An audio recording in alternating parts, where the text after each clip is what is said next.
दोनों चाहते हैं कि जो मैं नहीं कर पाया मेरे बच्चे कर ले, है ना? ऐसा ही है ना? तो शिक्षा पे किसी नेता ने, आप मुझे बताइए जिसने शिक्षा के क्षेत्र में कुछ किया हो। किसी की इच्छा ही नहीं है कि हम लोग शिक्षित हो जाए, हमारा समाज शिक्षित हो जाए। शिक्षित हो जाएंगे तो भाई हम लोग बांटेंगे कैसे? हम लोग कैसे जात पात में बांटा जाएगा? उनका तो काम ही गड़बड़ा जाएगा ना।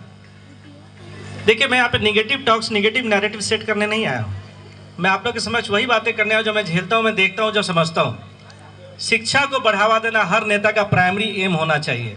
पहला एम शिक्षा, और जो मेरा एम भी है यही है। मैं अगर बना कुछ, अगर आप लोग की कृपा से विधायक बना, तो मुजफ्फरपुर को शिक्षा की उस ऊंचाई पे ले जाऊंगा जो स्वर्गीय रघुनाथ पांडे जी का सपना रहा होगा, आप लोग का, सब लोग का सपना रहा होगा। आप देखिए, आप हर गली मोहल्ले में एक मिडिल क्लास फैमिली के जो बच्चे होते हैं, वो हर आदमी चाहता है क्या कि अपने बच्चों को बाहर ले जाए पढ़ने के लिए। दिल्ली, कलकत्ता, बॉम्बे, कोटा, खासकर आजकल कोटा का काफ़ी क्रेज़ है। क्यों बाहर जा रहे हैं बच्चे? कोटा में वो पढ़ाई जो मिली है वो यहाँ नहीं मिल सकती है क्या? क्यों नहीं मिल सकती है? क्या वो जो इंफ्रास्ट्रक्चर लेवल हो पा रही है? क्यों ऐसा हो रहा है? सरकारी तंत्र में तो बहुत सारी सुविधाएं हैं, इतने फंड्स आते हैं, इतनी सारी आर्मामेंटरी में इतना इंफ्रास्ट्रक्चर है, इतने बड़े बड़े डॉक्टर्स हैं हमारे हर गवर्नमेंट सेटअप्स में।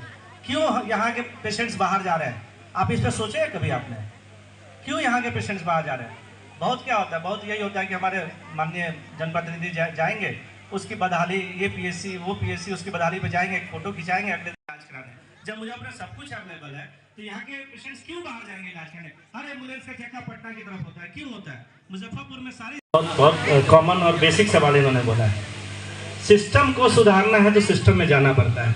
ऑफकोर्स जब मेरे पास ताकत है, जो आपकी नर्क वाली जिंदगी जो आपने बताया, मैं स्वर्ग तो नहीं बना पाऊंगा, लेकिन जितना मेरे हाथ में होगा मैं पक्का करूंगा। एक्चुअली इन्होंने जो बोला वो सही बोला है। मैं खुद जब उधर से आ रहा था मैंने फील किया, वहाँ पे वो जो चौक वाला एरिया है, बहुत ज़्यादा वहाँ पे काम की जरूरत है, बहुत ज़्यादा। आप एकदम सही बोल रहे हैं, उस पर काम होना चाहिए और पॉइंट टेकन, उस पर काम होगा, पक्का होगा।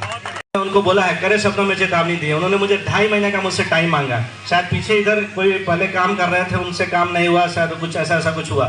तो अभी कोई बंदा कोई नया है, तो मैंने उसको करे शब्दों में चेतावनी दी कि 2.5 महीने तुमने टाइम बोला, 2.5 महीने के अंदर इस वार्ड 49 के अंदर नल जल का काम कंप्लीट हो जाना चाहिए। मैंने उसको बताया। मंच पर आसीन डॉक्टर गौरव वर्मा, अन्य सामाजिक और सामाजिक कार्यों से जुड़े हुए सम्मानित व्यक्तिगण, भाइयों और बहनों, गौरव वर्मा से मेरा संबंध 15 साल से ऊपर का है।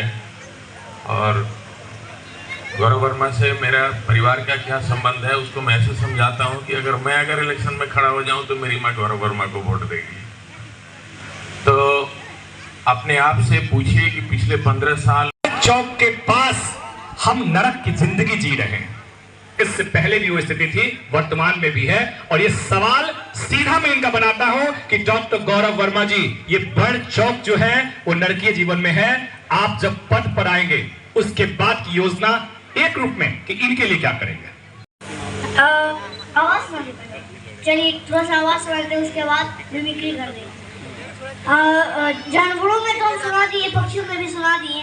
अब अभिनेताओं में देखिए, धर्मेंद्र जी ऐसे बोलते हैं, कुत्तों के सामने मत नाचना, बसंती मत नाचना।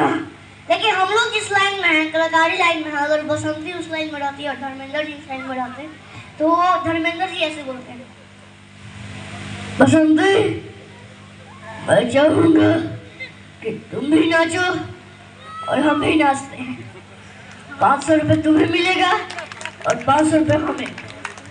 एक फूल का जुगाड़ हो जाएगा।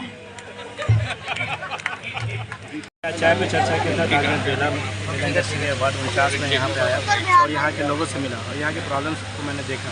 यहाँ पे जल जमाव की समस्या, पानी की समस्या, बहुत समस्या है यहाँ पे। बेसिक समस्या यहाँ पे पानी की समस्या जो मुझे देखने को मिली। हमने अपने निजी कोच से वहाँ पे एक चापाकल भी करवाया, काफ़ी लोगों में उत्साह देखा, काफ़ी खुशी देखी लोगों में। और यहाँ पे लोगों में एक और चीज़ जो कॉमन दिखा मुझे, लोगों में गुस्सा बहुत है। और गुस्सा ये है कि यहाँ पे जो क्राइम का जो रेट है, आए दिन आप पेपर में पढ़ रहे हैं कि किसी को गोली मार दी गई, हत्या कर दिया गया।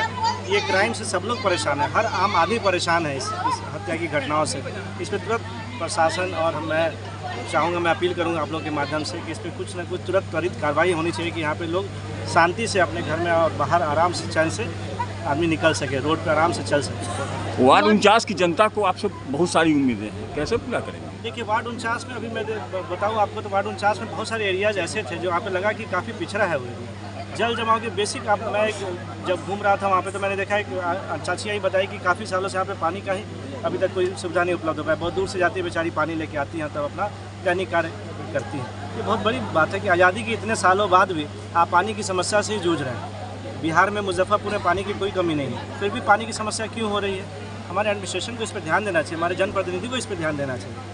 तो ये बहुत सारी समस्याएं हैं जो देखा और इस पर काम किया जा सकता है और करना भी चाहिए। मुजफ्फरपुर शहर अभी अधूरा पड़ा है, उसको कैसे पूरा करेंगे? एकदम पूरा करेंगे, सिस्टम में जाएंगे तब तो सिस्टम को चेंज करेंगे। तो सिस्टम में घुसने की पूरी तैयारी है और जनता का आशीर्वाद और सब लोग आशीर्वाद और समर्थन मिल रहा है।